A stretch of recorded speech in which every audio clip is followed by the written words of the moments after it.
I am Mark, and I watched a master sergeant scream, "It's useless!" just inches from my 11-year-old daughter's face as she stood beside a grounded Black Hawk helicopter. He had no idea that the lives of 6 wounded men depended on what that little girl was hearing. Have you ever felt completely invisible, even when you were the only one who held the answer? Before I tell you how my daughter Alara used a simple dental mirror to find a microscopic fracture that the best Army engineers missed, do me a favor and comment where you're watching from and hit that subscribe button. Believe me, you're not going to want to miss the look on that sergeant's face when the engine he'd given up on roared back to life with a perfect, clean sound. The air in that hangar was thick enough to choke on, a mix of sand, jet fuel, and pure, uncut panic. We were at a forward operating base in the middle of nowhere, and a patrol was pinned down in a valley below, bleeding out. This Black Hawk was their only ticket home, but its engine kept sputtering out, refusing to hold power. To make matters worse, a sandstorm was rolling in, a monster on the horizon that would ground everything for days. Master Sergeant Foley, the man who had yelled, was a good NCO, but hours of failure had frayed him down to a raw nerve. His shout wasn't just about the engine. It was the sound of hope dying. The lead aviation engineer, Chief Warrant Officer Davis, was a man whose pride was as much a part of his uniform as his rank. For 6 straight hours, he and his team had thrown everything they had at that engine. They swapped fuel injectors, ran every diagnostic in the manual, and practically rebuilt the electronic control unit. Nothing. The frustration in the hangar was curdling into a bitter, defensive arrogance. They were the experts, and if they couldn't fix it, it couldn't be fixed. Every suggestion was met with a wall of technical jargon and dismissive glares.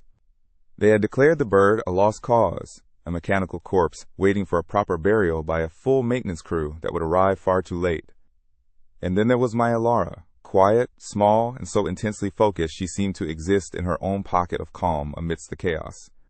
I'm a civilian communications engineer, and she was with me on this deployment. She wasn't playing with dolls. She was observing. Her late grandfather, a master watchmaker, had taught her a different kind of diagnostics. He'd taught her to listen, to feel the tiny, almost imperceptible vibrations that tell the true story of a machine. While the soldiers saw a complex engine, Alara saw an intricate timepiece that was ticking wrong. She stood there, her head tilted, completely ignoring the frantic men and just listening to the helicopter's strained hum. I saw her take a hesitant step forward, her eyes fixed on the engine casing. She tried to get Sergeant Foley's attention, her voice barely a whisper. "It's not a fuel problem," she started to say. Foley didn't even turn his head. He just waved a greasy hand in her direction, a gesture of complete and utter dismissal. "Get her out of here, Mark," he grunted, not at her, but at me. It was a punch to the gut. In their world of rigid rules, rank, and procedure, she wasn't a person with an idea.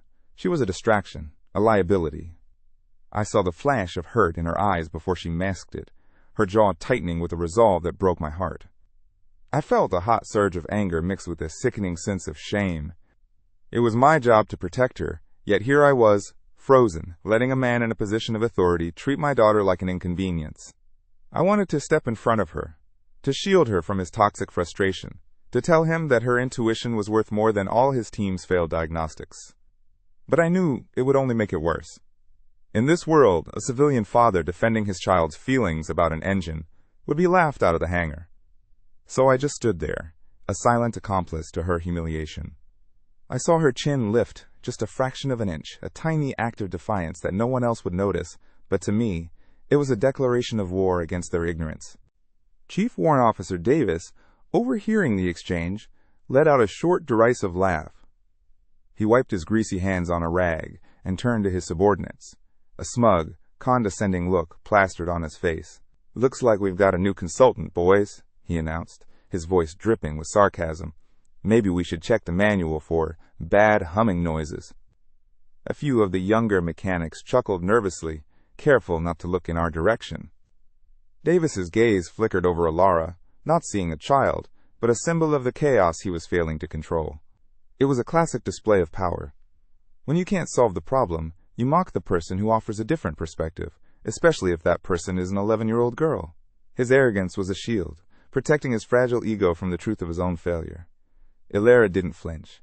She simply turned, without a word, and walked over to a stack of old, splintered ammo crates in the corner of the hangar. She sat down, her small frame looking even smaller against the backdrop of the massive, broken machine. From the pocket of her jacket, she pulled out a small, leather-bound notebook and a pencil stub. I knew what she was doing. It was a habit her grandfather had taught her. She wasn't pouting, she was processing. She was sketching the engine from memory, not the pipes and wires, but the flow of energy as she perceived it. She drew sound waves as jagged, angry lines, then focused on one specific point, drawing a tight, chaotic spiral. It was her way of mapping the problem, of making the invisible visible. She was retreating into her own world, a world where logic and intuition worked together, a world far more effective than this one. The tension in the hangar was a living thing, tightening its grip with every passing minute. The wind outside began to pick up, whistling through the gaps in the hangar doors and kicking up small dust devils across the concrete floor. The sky was turning a bruised, sickly yellow-brown. Then the radio crackled to life again, the voice of the patrol sergeant cutting through the silence. It was strained, breathless. "Medevac, what's your status? We have 2 more critical. I repeat, 2 more critical. We can't hold this position much longer. How long?" The question hung in the air, a death sentence delivered as a simple request for time. Foley slammed his fist on a metal workbench, the sound echoing the finality of their situation. Every second they wasted here was a second a soldier was bleeding out in that valley. I walked over to Alara, my heart aching. I knelt beside her, ready to tell her we should go, that she didn't have to endure this. "Sweetheart, let's—" I started, but she cut me off. She didn't look up at me. Her eyes were locked on the page. She pointed a small, determined finger at the chaotic spiral she had drawn. "It's not the fuel, Dad," she whispered, her voice intense. "It's the vibration. It's wrong. It's like a tiny piece of metal shaving is caught in a watch gear. It's small, so the sensors don't see it. But when the speed increases, it throws everything off balance. The hum gets a high, thin sound underneath it. A sound of something about to break." The clarity of it, the simple mechanical logic, was so pure and so different from the complex jargon-filled excuses of the engineers. It wasn't a guess, it was a diagnosis. As she spoke, one of the younger mechanics, a specialist whose name tag read Green, glanced over. He had been quietly cleaning tools, trying to stay out of the senior NCO's line of fire. Unlike the others, he hadn't laughed at Davis's joke. He had been watching Alara with a look of cautious curiosity. His eyes darted from Alara's face to the notebook in her hands, his brow furrowed in thought. He didn't say a word, didn't dare challenge the chain of command, but I saw a flicker of something in his expression. It wasn't belief, not yet, but it was the absence of immediate dismissal. It was a tiny crack in the solid wall of their certainty, the first sign that someone else was starting to question if the manual held all the answers. He quickly looked away when he saw me notice him, but the moment was significant. Meanwhile, the argument over the comm system reached its peak. Davis was now practically shouting into the receiver, his voice echoing unnaturally in the cavernous space. "Sir, with all due respect, my team has done everything by the book. We've run every diagnostic. We've swapped every part we can. The engine has a catastrophic internal failure. Pushing it further is reckless. We need a full depot-level team." He was defending his reputation, not trying to find a solution. He was using the procedures and regulations as a fortress to hide inside.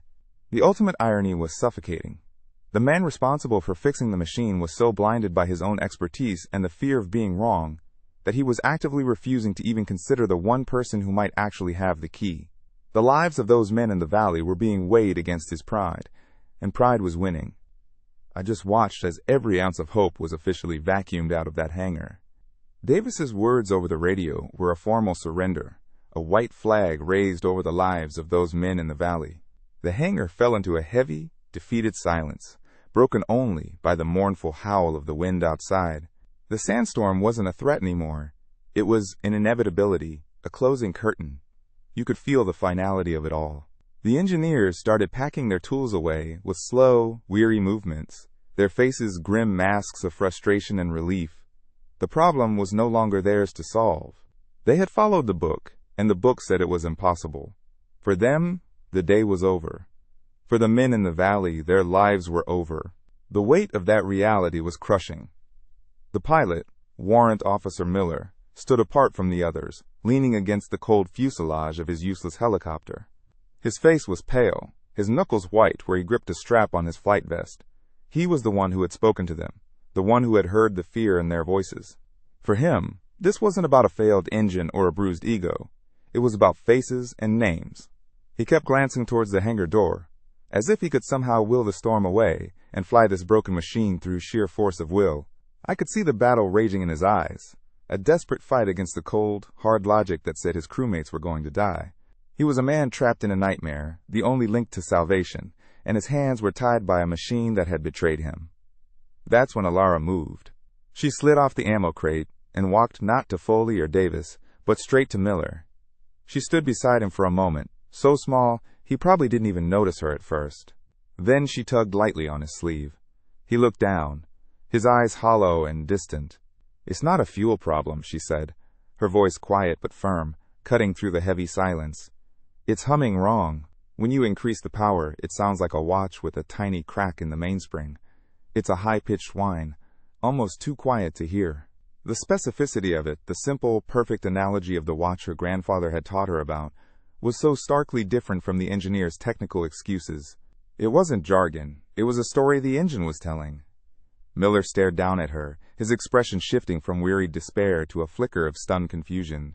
He looked over at Davis, who was now deep in a self-justifying conversation with another NCO. He looked at Foley, who was pacing angrily near the comms station. He looked at the sky, which was growing darker by the second. Then he looked back down at my daughter. What did he have to lose? His reputation was already tied to a grounded bird. The experts had given up. Protocol had failed. In that moment, I saw a man at the absolute end of his rope, faced with the choice between the calculated, documented failure of his superiors and the insane, impossible hope offered by a child. It was a choice between surrendering to the inevitable or taking one last, desperate leap of faith into the absurd. He made his decision in a heartbeat. Without a word, he knelt, his eyes locking with Alara's. "Okay, kid," he whispered, his voice a low, conspiratorial rumble. "Show me." He glanced around to make sure Davis and Foley weren't looking. Then he scooped her up. It was a surreal sight. The hardened combat pilot in full gear, lifting my tiny daughter up to the gaping maw of the Black Hawk's engine compartment. It was an act of quiet, profound rebellion. Specialist Green, the young mechanic, saw the whole thing from across the hangar. He froze, a wrench in his hand, his eyes wide with a mixture of terror and awe. He was witnessing a breach of every rule he'd ever been taught, a complete rejection of the chain of command for a chance that didn't even make sense. Ilara didn't seem to notice the gravity of the moment. For her, it was simple. Miller held her steady as she reached out. She didn't grab for a tool or point at a major component. Instead, she closed her eyes, just like her grandfather had shown her 100 times with his antique clocks. She placed her small, sensitive hands gently on the cold metal of the engine casing. Her brow furrowed in concentration. She was listening with her fingertips, feeling for the source of that wrong note in the machine song. A few of the remaining mechanics had stopped what they were doing, watching the scene unfold with smirks and headshakes. To them, it was a joke. A pilot's last, desperate act of madness. But Alara was in her own world, a silent, vibrating universe of metal and energy, completely deaf to their ridicule. After a long, tense minute, her eyes snapped open. They were clear and certain. She hadn't found the problem. She had located it. She turned to Miller, her voice steady. "I need a mirror," she said. "A little one. And a flashlight." Miller, without hesitation, turned and barked at Specialist Green, who was still frozen in place. "Green! Get me a dental mirror and a mag light from the small diagnostics kit. Now!" The order was so sharp, so full of sudden, renewed authority that Green scrambled to obey without a second thought. The request was bizarre. In a hangar filled with millions of dollars of advanced diagnostic equipment, my daughter had asked for the simplest tools imaginable. She wasn't going to run a test. She was just going to look, but in a place no one else had bothered to. Specialist Green returned in a clumsy, hurried jog, the requested dental mirror and a heavy rubber-case mag light clutched in his hand. He looked like a man delivering a bomb, his eyes wide with the fear of getting caught doing something profoundly wrong. He thrust the tools towards Miller, avoiding eye contact with anyone else. The sight of it was so bizarre, it broke the spell of despair. Sergeant Foley, who had been staring at the radio as if he could melt it with his glare, finally turned. His eyes narrowed, taking in the scene, his best pilot holding a child up to a multi-million-dollar engine, about to perform surgery with a dentist's tool. "Miller, what in the hell do you think you're doing?" he bellowed, his voice a low, dangerous growl that promised severe consequences. The fragile bubble of hope that had formed around us instantly popped. Foley started marching towards them, his face a thundercloud of fury. He was a man of process and order, and this was chaos personified. "Get that child down from there! That's a direct order!" But Miller didn't budge. He shifted his body slightly, placing himself between Foley and Ilara, a human shield. "With all due respect, Sergeant," Miller said, his voice surprisingly calm, but laced with steel. "Your process failed. The book failed. My men are bleeding out, and you've got nothing. She's got an idea. We're trying it." It was the most profound act of insubordination I had ever witnessed. Miller wasn't just defying an order. He was defying the entire system that had given up, betting his career on the impossible hunch of an 11-year-old girl. He was choosing a sliver of hope over the certainty of death. Chief Warrant Officer Davis, seeing his authority being usurped in his own hangar, stormed over to join the confrontation. He got right in Miller's face, his voice a hiss of pure venom. "Have you lost your mind, Miller? You're letting a little girl play with a T-700 engine? This is a restricted area, and you are creating an unsafe situation. You're emotionally compromised. Stand down and let us secure the aircraft." He was trying to reassert control, to frame Miller as unstable and a danger to himself and others. The other mechanics just stood there, frozen, watching the clash of wills. Davis wasn't just trying to stop Miller. He was trying to erase the evidence of his own failure by painting this last-ditch effort as insanity. His pride was so wounded that he would rather see the mission fail than be proven wrong by a child. Miller held his ground, his gaze unwavering. He didn't raise his voice. He didn't need to. The quiet intensity of his desperation was more powerful than all of Davis's blustering. "My mind is clearer than it's been all day, Chief," he said, his words slow and deliberate. "You had 6 hours to be the expert. You declared it a lost cause. Now I'm the pilot in command of this aircraft, and I'm making a command decision. I'm giving her 60 seconds. 60 seconds to look. If you have a plan that can get this bird in the air before that sandstorm hits, I'm listening. Otherwise, stand aside." The challenge hung in the air, thick and heavy. He had turned their own failure into a weapon, leaving them with no logical argument. They could either offer a solution they didn't have, or be forced to watch. As if on cue, the radio crackled again, the voice from the valley, now thin and frantic, punctuated by the distant pop of gunfire. "Medevac 1, we are taking effective fire. I say again, we are taking fire. We can't hold. Where are you?" The raw terror in that voice sliced through the hangar, silencing every argument. Suddenly, the squabble over pride and protocol seemed disgustingly petty. Foley and Davis froze, the color draining from their faces. The reality of what their failure meant had just been broadcast for everyone to hear. Men were dying, right now, because of a problem they couldn't solve.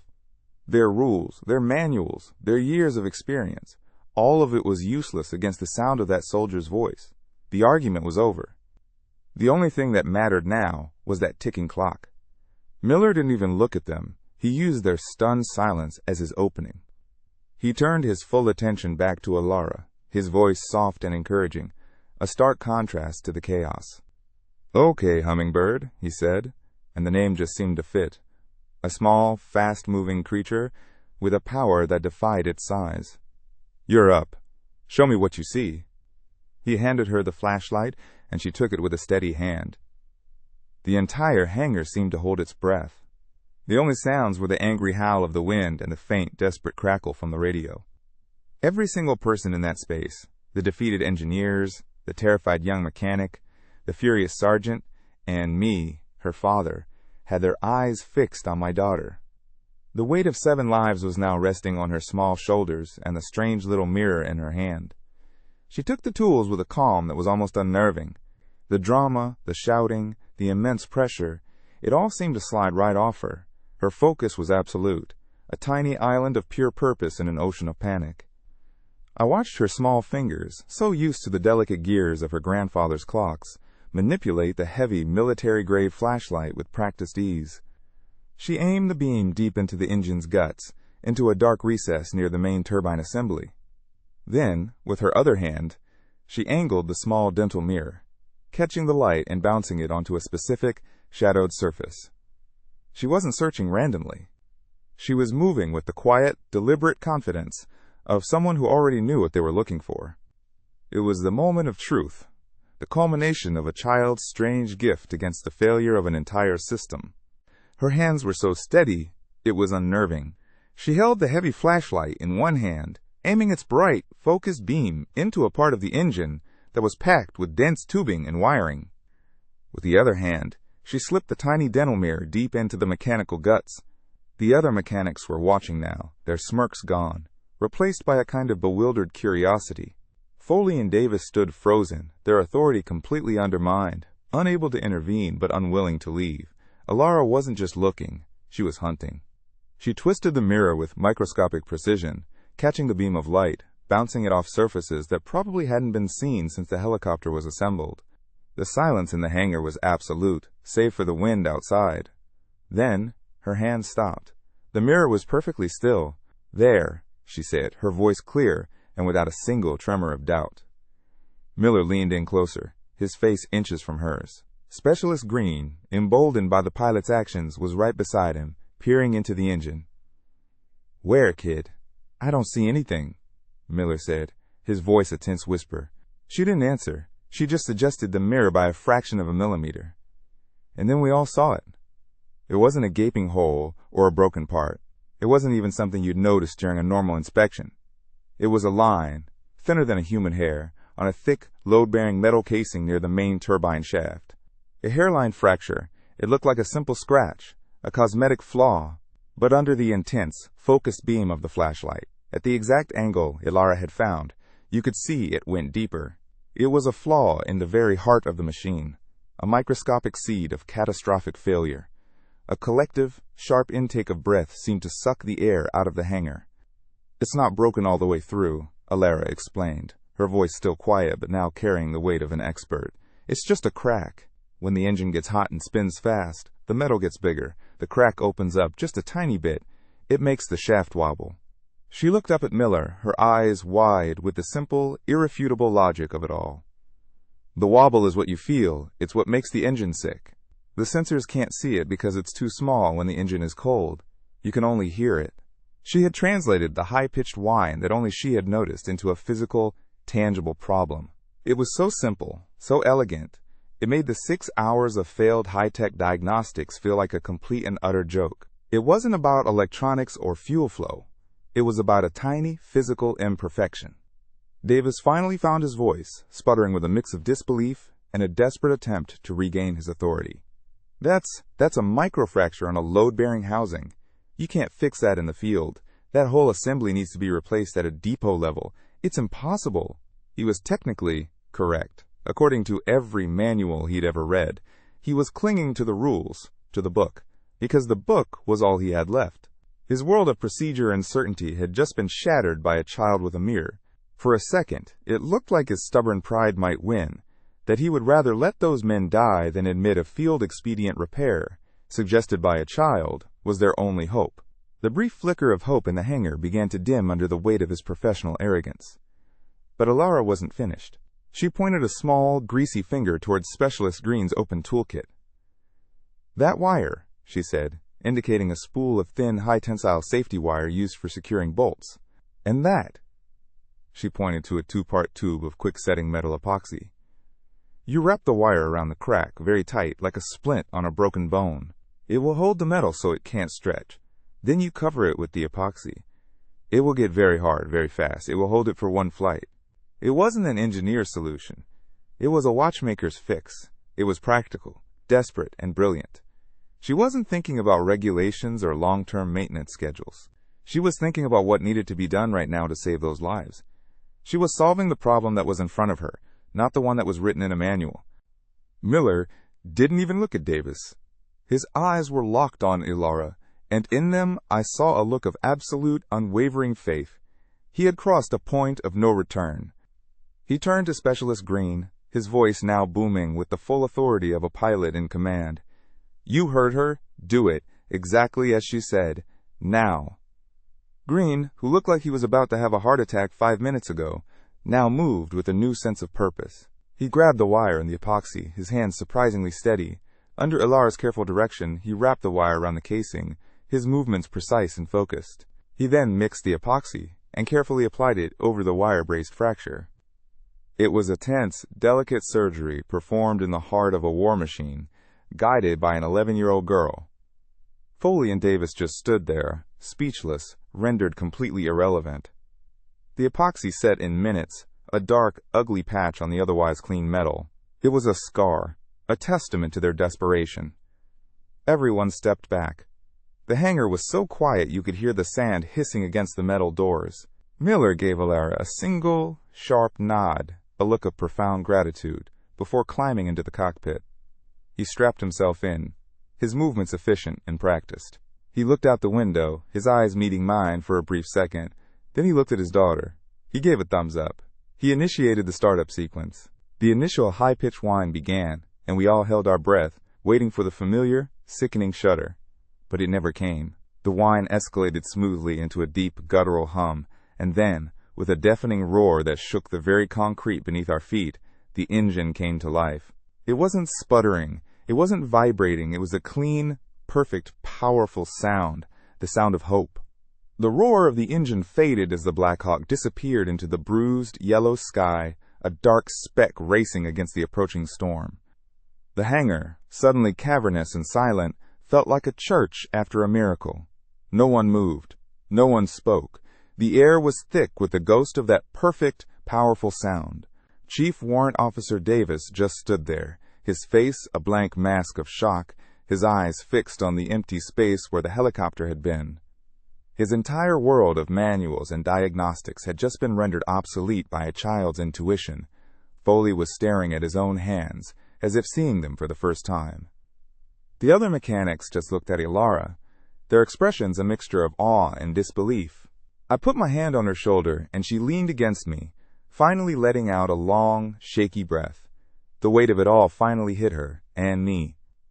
The weight was the hardest part. The sandstorm hit the base with a vengeance.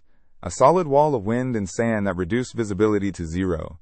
It screamed and howled outside, a monster trying to claw its way in. For what felt like an eternity, we had no idea if they had made it. The radio was just static. Then, through the roar of the storm, we heard it. A faint, rhythmic thumping. It grew louder, more solid, a heartbeat in the chaos. The Black Hawk emerged from the brown haze like a ghost, landing with a solid, reassuring thud on the pad. The side door slid open, and the medics rushed out with stretchers. 6 men, battered and bleeding, but alive. Every single one of them alive. The mission was a success. They had beaten the storm, and they had beaten death, all because of that ugly patch of wire and epoxy on the engine. The next morning, after the storm had passed, Foley found us near the comms tent. He walked with a different kind of weight, his usual hardened exterior softened around the edges. He didn't say much. He just walked up to Ilara, who was sitting on a crate, sketching in her notebook again. He looked down at her for a long moment, the gears turning behind his tired eyes. Then he reached into his pocket and pulled out a small, worn patch from his own uniform, one he'd clearly had for years. He knelt down, awkwardly, and held it out to her. "You did good, kid," he mumbled, his voice thick with an emotion he wasn't used to showing.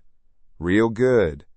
He didn't apologize for yelling, but this gesture, this piece of his own history, said more than words ever could. It was an admission, a surrender, and an act of profound respect. Chief Davis, on the other hand, couldn't handle it. His pride was a fortress, and Ilara had just walked straight through its walls without even trying. I saw him later that day, standing alone in the hangar, just staring at the engine. The ugly patch of epoxy was still there, a monument to his failure. He never spoke to Ilara again. He wouldn't even look in her direction. If he saw us walking towards the mess hall, he'd turn and walk the other way. It wasn't anger anymore. It was shame. A deep, corrosive shame that he couldn't escape. His punishment wasn't a formal reprimand. It was the quiet, undeniable knowledge that he had been so sure, so arrogant, and so completely, Utterly wrong. He was the expert who had given up, and he had to live with that every single day. Her real reward, the one that mattered most, came from Miller. A few days later, before he and his crew were set to fly out, he found her. He knelt down so he was at her level, and his whole crew stood behind him, their helmets in their hands. He didn't say thank you. He did something better. He took the official unit patch from his flight suit, the symbol of his crew, their identity, their brotherhood, and pressed it firmly into her small hand. "You're one of us now, Hummingbird," he said, his voice full of warmth. "You hear things the rest of us can't. You ever need anything, you call on us." She wasn't just the civilian engineer's daughter anymore. She was the Hummingbird, an honorary member of a combat aircrew, a legend whispered from one soldier to the next. From that day on, nothing was the same for her on that base. The soldiers didn't see a little girl to be sheltered. They saw an ally. They would nod to her, a silent acknowledgement of the secret they all shared. The story of what happened in that hangar became a kind of folklore, a lesson passed around in the quiet moments between missions. It was a reminder that sometimes the biggest problems require the smallest, quietest solutions. Years later, I heard a young pilot repeating the phrase that was born that day. We learned that the most powerful diagnostic tool wasn't in a box or a manual. It was in the quiet hands of a little girl who just knew how to listen. And in that, I found the true meaning of my daughter's gift. It wasn't just about fixing machines. It was about fixing our way of seeing the world. If you know someone who needs to hear this message, who has ever been made to feel small or unheard, please share this story with them. Don't forget to subscribe for more stories about finding your own strength, especially when the world tells you it's impossible. Thank you for listening. After that day, I saw a subtle but profound shift in Ilara. It wasn't a newfound arrogance or a need for recognition, but a quiet, unshakable self-possession. It was as if she had been carrying a heavy, invisible weight of self-doubt, and finally found the strength to set it down. She kept the pilot's patch tucked inside the cover of her notebook, not as a trophy to show others, but as a personal anchor, a tangible piece of evidence that her unique way of seeing the world was not just valid, but vital. I would watch her sketching by the hangars, and while she was still my quiet, thoughtful daughter, there was a new current of certainty in her posture. She had faced down the loudest voices of authority and proven them wrong, not with anger or argument, but with the simple, undeniable truth of a problem solved. She had learned her quietness wasn't a weakness. It was her greatest tool. The legend of the Hummingbird rippled through the base in unexpected ways, becoming more than just a good story. It became a kind of operational parable. I'd overhear young mechanics facing a stubborn problem say, "All right, let's pull a Hummingbird," which was their new code for stepping back, shutting off the noise, and just listening to the machine. It was a small rebellion against the tyranny of the manual. Foley, to his immense credit, absorbed the lesson. I saw him actively solicit opinions from the lowest-ranking specialists, a level of humility he hadn't possessed before. Davis, however, was a different story. He became a ghost in his own hangar, haunted by the ugly patch of epoxy that represented his failure. He requested a transfer a few weeks later, unable to exist in a place where his authority had been so completely and publicly dismantled by a child. He chose to flee the lesson rather than embrace it. For me, the lesson was the most painful and the most necessary. I was the one who stood there, frozen in fear, while a man in uniform belittled my daughter. I let my own insecurity and my fear of the rigid military hierarchy make me a silent accomplice to her humiliation. In that moment, I had failed her. Watching her walk up to that pilot, armed with nothing but her own conviction, taught me a lesson about courage that shamed my inaction. I learned that protecting your children isn't always about building a wall around them. Sometimes, it's about believing in them so fiercely that you become the foundation from which they can build their own defense. She didn't need me to fight her battle. She just needed to know I was standing behind her, ready to catch her if she fell. And that was a lesson in fatherhood I will never forget. In the end, this story isn't really about a broken helicopter or a military base. It's about that moment we all experience, in one form or another, when the designated experts have all the answers, but they're all the wrong ones. It's about the quiet voice in the room, the one with a different perspective, the one that gets dismissed because it doesn't have the proper credentials or speak the accepted language of authority. We're all conditioned to trust the system, to follow the procedures, to defer to those in charge. But that day taught me that the most critical solutions often lie outside the manual. They are found in the courage to trust your own unique perception, to speak your truth when you feel invisible, and to have the wisdom to listen for the hummingbirds, even when their song is one nobody else can hear. That day taught me that true strength isn't about being the loudest person in the room. It's about having the conviction to listen to the quietest voice, especially when it's your own. If you know someone who has ever been made to feel small, who has a gift that the world doesn't yet understand, please share this story with them. It might be the message they need to hear. And don't forget to subscribe for more stories about the incredible power that lies hidden inside ordinary people, waiting for its moment to change everything. Thank you for listening.